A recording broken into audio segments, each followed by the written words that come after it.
Hello friends, आज की ताज़ा खबरों में आप सभी का स्वागत है। झारखंड की तमाम छोटी बड़ी खबर इस वीडियो में देखने को मिलेगी।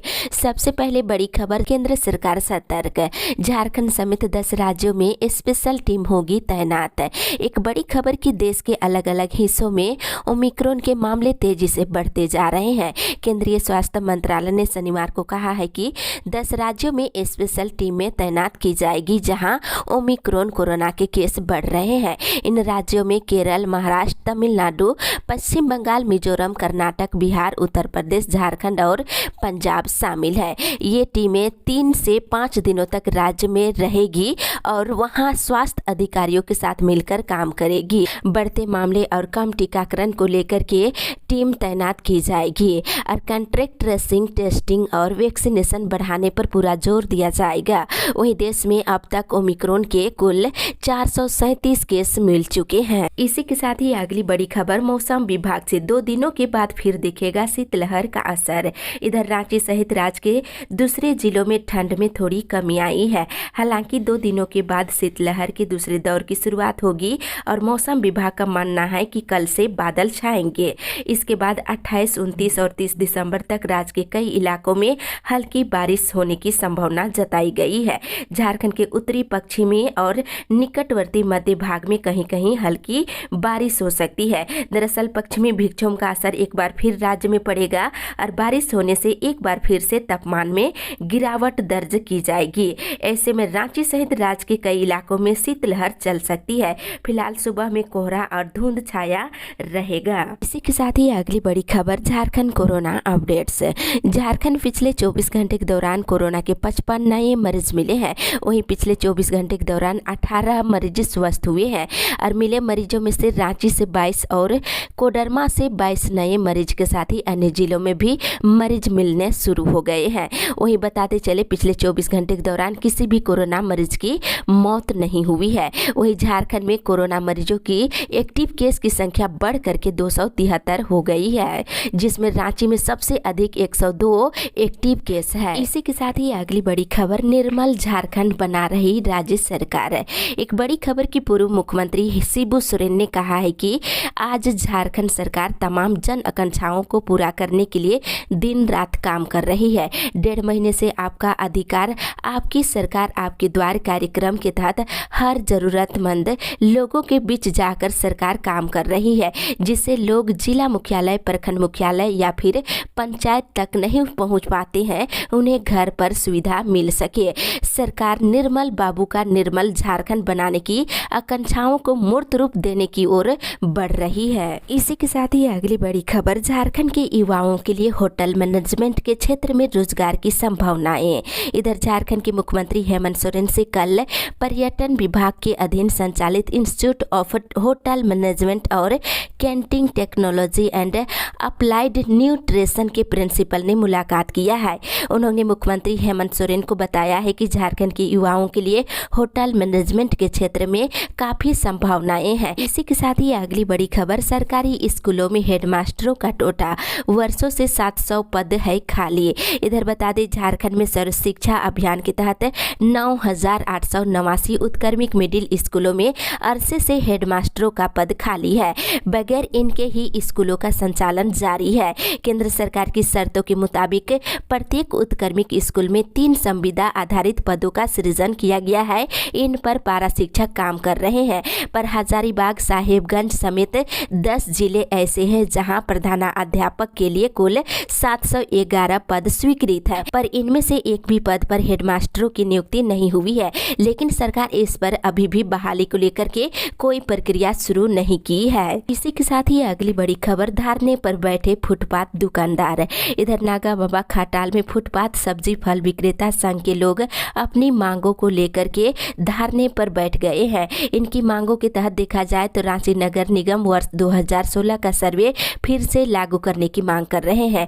जो फुटपाथ दुकानदार इस सर्वे में छूट गए हैं, उन्हें भी चिन्हित कर और वेडिंग जोन बनाकर उन्हें भी स्थान दिए जाने की मांग कर रहे हैं। इसी के साथ ही अगली बड़ी खबर, भोजपुरी, मगही, अंगिका राज्य का क्षेत्रीय भाषा नहीं। इधर कई दशकों के संघर्ष के बाद झारखंडियों को अपनी पहचान और राज्य मिला, लेकिन सरकार झारखंडियों की भाषा और अधिकार को लुटवाने और मिटाने मिटाने में लगी हुई है। ये बातें झारखंड आंदोलनकारी व मूलवासी साधन मोर्चा कोर कमेटी के वरिष्ठ सलाहकार क्षितिज कुमार राय ने कही है। उन्होंने कहा है कि भोजपुरी, मगही और अंगिका राज्य का क्षेत्रीय भाषा नहीं है। इसके साथ ही इधर रांची में कार रैली 22 जनवरी से, रांची में 22-23 जनवरी को इंडियन नेशनल रेगुलेटरी इन चैंपियनशिप 2022 का आयोजन किया जाएगा। इसी के साथ ही अगली बड़ी खबर, झारखंड में 4 सोलर पार्क के लिए केंद्र सरकार की मिली मंजूरी। इधर नवीनीकरण ऊर्जा पर नए साल में झारखंड सरकार का विशेष जोर रहेगा। नई सौर ऊर्जा नीति लागू करके राज्य में सौर ऊर्जा के साथ ही पनबिजली का उत्पादन को बढ़ाया जाएगा। वहीं सोलर फार्मिंग के साथ ही ग्रिडी को सोलर सिटी बनाने की प्रक्रिया शुरू हो गई है। वहीं बता दें, पलामू, गढ़वा, देवघर, सिमडेगा में 20-20 मेगावाट क्षमता का सोलर पार्क बनाया जाएगा। ऊर्जा मंत्रालय ने मंजूरी दे दी है। इसी के साथ ही अगली बड़ी खबर, झारखंड में ओमिक्रॉन का खतरा बरकरार है।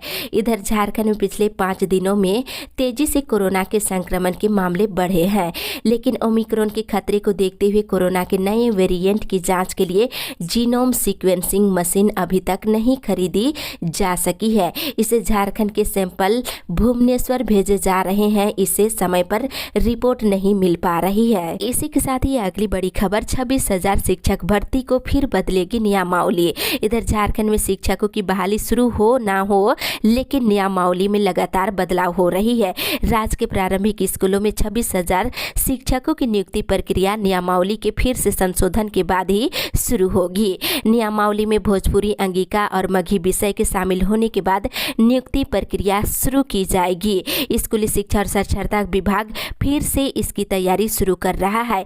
राज्य सरकार 2 दिन पहले ही जिला स्तर की नियुक्ति के लिए जनजातीय भाषाओं और क्षेत्रीय भाषाओं की सूची जारी की है। इस आधार पर अब फिर से नियमावली में संशोधन किया जाएगा। इसी के साथ ही अगली बड़ी खबर, नए साल में 15 वर्ष से ऊपर के बच्चों को लगेगा कोरोना टीका। एक बड़ी खबर की प्रधानमंत्री नरेंद्र मोदी ने शनिवार को ऐलान किया है कि देश में 15 साल से लेकर 18 साल के बच्चों का कोरोना टीकाकरण 3 जनवरी से शुरू होगा। शनिवार रात राष्ट्र के नाम संबोधन में प्रधानमंत्री ने कहा है कि फिलहाल ओमिक्रॉन की चर्चा जोरों पर चल रही है। इस पर दुनिया भर के अनुभव अलग अलग है, लेकिन देश के वैज्ञानिक पूरी तरह सतर्क है और इस पर नजर रख रहे हैं। 15 साल से लेकर 18 साल के बच्चों का वैक्सीनेशन 3 तारीख से शुरू हो जाएगी। वहीं इधर बाजारों में बिखर गया है तिलकुट की सौंधी महक। इधर राजधानी रांची में मकर संक्रांति को लेकर तिलकुट बाजार सज चुके हैं। तिलकुट की खुशबू से बाजार गुलजार हो रहे हैं। बता दें, चीनी, गुड़, खोए के तिलकुट और काले तिल के लड्डू की जमकर बिक्री हो रही है। इसी के साथ ही अगली बड़ी खबर, कृषि कानूनों पर तोमर के बयान से सियासत गर्म। इधर केंद्रीय कृषि मंत्री नरेंद्र सिंह तोमर के द्वारा तीनों कृषि कानूनों को निरस्त करने को सरकार के द्वारा एक कदम पीछे हटने और इस मुद्दे पर फिर से आगे बढ़ने के बयान के बाद देश की सियासत गर्मा गई है। कांग्रेस ने आरोप लगाया है कि सरकार इन कानूनों को विधानसभा चुनाव के बाद फिर लाने की साजिश रच रही है। इसी के साथ ही अगली बड़ी खबर, ग्रामीण क्षेत्रों में निकाला गया कैंडल मार्च। इधर पेयजल स्वच्छता विभाग झारखंड सरकार के अंतर्गत स्वच्छ भारत मिशन ग्रामीण के कर्मियों का धरना लगातार 26वें दिन जारी रहा।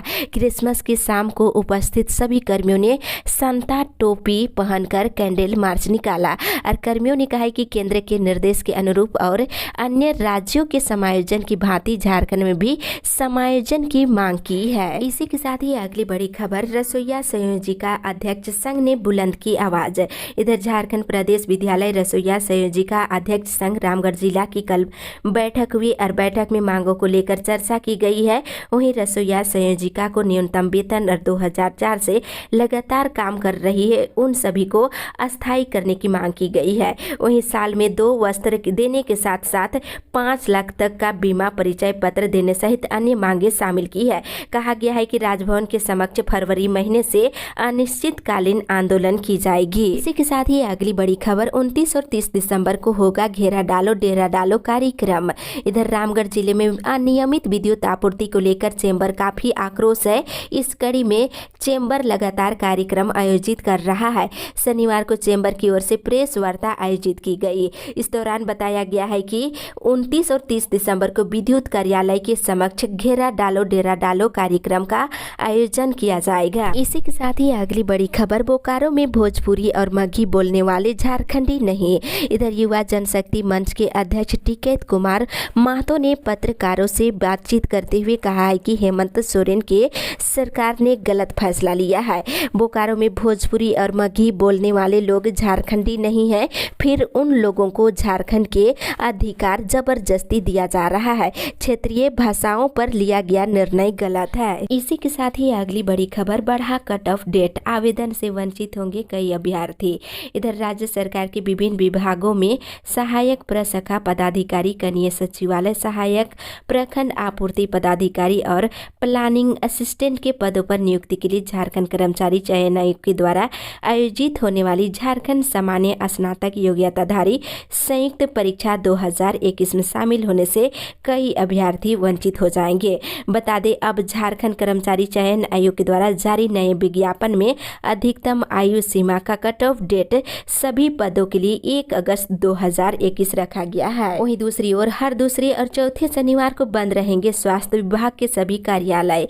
इधर स्वास्थ्य विभाग ने हर महीने के दूसरे और चौथे शनिवार को स्वास्थ्य विभाग के कार्यालयों को बंद रखने का निर्णय लिया है। राज्य सरकार के संयुक्त सचिव मनोज कुमार सिन्हा ने इस संबंध में पश्चिमी सिंहभूम समेत सभी जिलों के सिविल सर्जन सहित अन्य अधिकारियों को तत्काल प्रभाव से अवकाश को लागू करने की बात कही है। इसी के साथ ही अगली बड़ी खबर, झारखंड ओबीसी आरक्षण मंच का महासम्मेलन आज। इधर झारखंड ओबीसी आरक्षण मंच का 1 दिवसीय राज्य स्तरीय जन चेतना महासम्मेलन इधर पुराना विधानसभा में आज होगा। कार्यक्रम में ओबीसी, एससी आरक्षण, जातीय जनगणना और पंचायत चुनाव सहित आवासीय प्रमाण पत्र पर चर्चा की जाएगी। वहीं दूसरी ओर रैयतों को मुआवजा दिलाने का आदेश। इधर गिरिडीह जिले में रैयतों को बगैर मुआवजा भुगतान किए सरिया अंचल कार्यालय की गलत रिपोर्ट के आधार पर रेलवे को जमीन हस्तांतरण कर दिए जाने के मामले में रांची हाईकोर्ट में कल सुनवाई हुई। डीसी से 4 सप्ताह में जवाब मांगा गया है और रैयतों को मुआवजा भुगतान करने के आदेश दिए हैं। इसी के साथ ही अगली बड़ी खबर, करोड़ों की लागत से राज्य में बनेंगे 36 इंटीग्रेटेड फार्मिंग क्लस्टर। इधर ग्रामीण झारखंड की आजीविका को सशक्त करने के साथ ही साथ अस्थायी परिसंपत्तियों के सृजन की मंशा को लेकर कई योजनाएं चलाई जा रही है।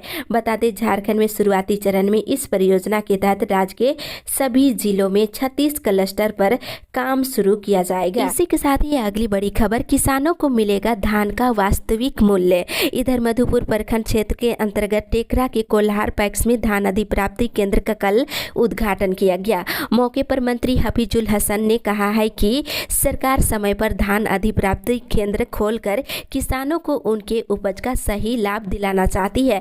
बता दें, सरकार ने सामान्य धान के लिए प्रति क्विंटल 2050 रुपये निर्धारित किया है। वहीं खुले बाजार में देखा जाए तो महज 1100 से लेकर के 1200 रुपये प्रति क्विंटल बेचा जा रहा है। वहीं किसान आराम से केंद्र में धान बेच सकते हैं। ऑनलाइन होते ही सीधे किसानों के खाते में धान का आधा पैसा जो है भेज दिया जाएगा और शेष पैसा जो है 1 सप्ताह से लेकर 15 दिनों में मिल जाएगा। इसी के साथ ही अगली बड़ी खबर, स्मार्ट सिटी के 42 प्लांटों के लिए 28 नीलामी, 17 कंपनियां लेंगी हिस्सा। इधर रांची स्मार्ट सिटी के दूसरे चरण की ऑनलाइन नीलामी की तारीख तय कर दी गई है। ये नीलामी 28 दिसंबर को होगी। रांची स्मार्ट सिटी के लिए 28 दिसंबर को होने वाली नीलामी में 17 कंपनियां भाग लेगी और दूसरे चरण की नीलामी में 42 प्लांट की नीलामी होने वाली है। वहीं दूसरी ओर उपभोक्ताओं को निर्बाध बिजली उपलब्ध कराए सरकार।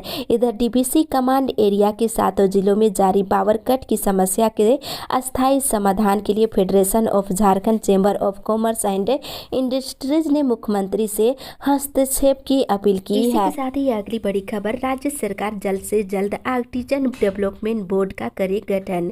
इधर झारखंड प्रदेश विश्वकर्मा समाज पूर्वी सिंहभूम जिला की कल बैठक हुई। बैठक में झारखंड सरकार से जल्द आर्टिजन डेवलपमेंट बोर्ड का गठन करने की मांग की गई है।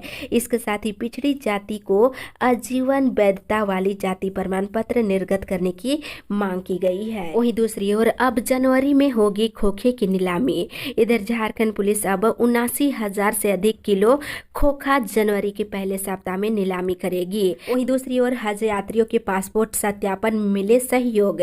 इधर हज यात्रियों के पासपोर्ट सत्यापन में हो रही देरी पर चिंता जताते हुए राज्य हज समिति के चेयरमैन डॉक्टर इरफान अंसारी ने झारखंड के विभिन्न जिलों के उपायुक्त और पुलिस अधीक्षकों को पत्र लिखा है। अधिकारियों से आग्रह किया है कि हज यात्रियों के पासपोर्ट का सत्यापन में जिला प्रशासन का सहयोग मिले ताकि समय पर पासपोर्ट उपलब्ध हो सके। इधर 22 जनवरी से प्रखंड प्राथमिक शिक्षक संघ का होगा चुनाव।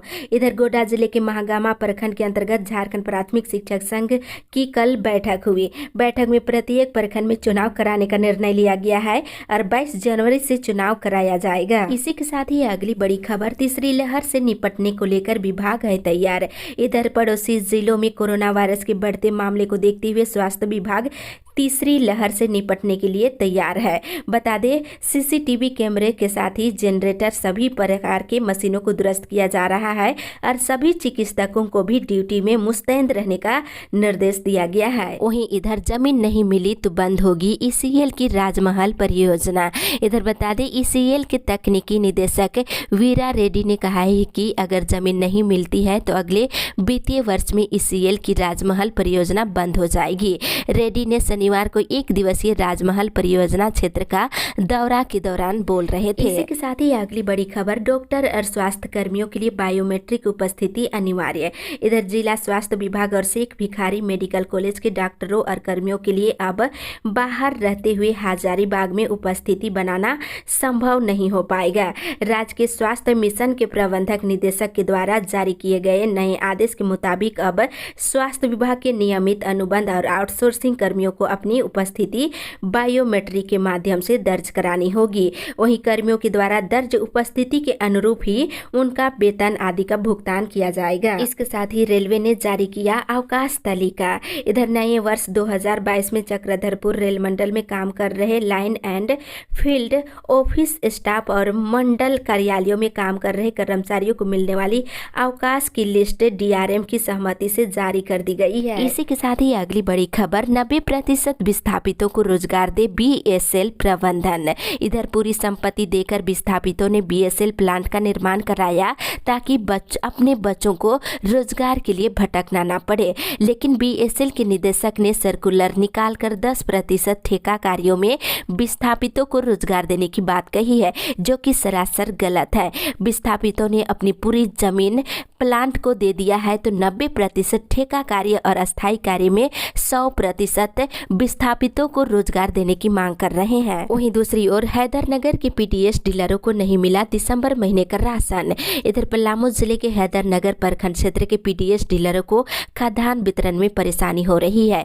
आपको बता दें, पीडीएस डीलरों ने डीएसओ के नाम आवेदन सौंपकर अपनी परेशानियों को साझा किए हैं और बताए हैं कि दिसंबर महीने खत्म होने को है, लेकिन अभी तक दिसंबर महीने का राशन नहीं मिला है। वहीं दूसरी ओर ग्रामीण क्षेत्रों में बिचौलिए धान की कर रहे खरीदारी। इधर शनिवार को संयुक्त किसान मोर्चा के द्वारा कोडरमा जिले के जयनगर प्रखंड में किसान सम्मेलन का आयोजन किया गया।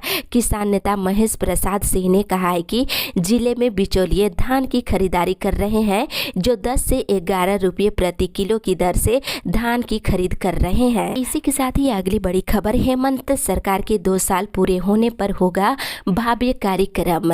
इधर मुख्यमंत्री हेमंत सोरेन के नेतृत्व में गठित गठबंधन की सरकार की 2 साल 29 दिसंबर को पूरे होने जा रहे हैं। इस उपलक्ष्य में झारखंड सरकार भव्य समारोह का आयोजन करने जा रही है। राजधानी के मोराबादी मैदान में ये कार्यक्रम होगा, इसकी तैयारी शुरू हो गई। बता दें, विभागों से कार्य योजना भी मांगी जा रही है। पथ निर्माण विभाग, ग्रामीण विकास विभाग, ग्रामीण कार्य विभाग और उद्योग विभाग समेत सभी विभागों से उपलब्धियों का ब्यौरा भी मांगा गया है। शुरू की जाने वाली नई योजनाओं की भी सूची मांगी गई है। इसके अलावा वैसे योजनाएं जिनका उद्घाटन और शिलान्यास किया जाना है, उसका भी रिपोर्ट मांगा गया है। साथ ही नियुक्ति के बारे में भी ब्यौरा मांगा गया है। जिन्हें नियुक्ति पत्र दिया जाना है, उसकी सूची सौंपने को कहा गया है। मुख्यमंत्री स्वयं नियुक्ति पत्र का वितरण करेंगे। इसके अलावा लाभुकों के बीच परिसंपत्तियों का भी वितरण किया जाएगा।